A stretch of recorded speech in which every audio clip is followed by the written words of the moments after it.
So, when you're writing a book with over 338 watchmasters, some of the problems that you run into are having a huge data field.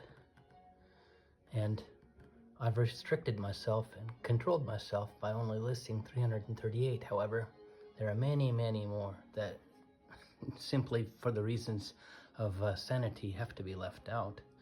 And of course, one of our friends in this research is this item, because the data is huge, but we're speaking of 200 plus years of watchmaking history. So this is a challenge and shall remain a challenge.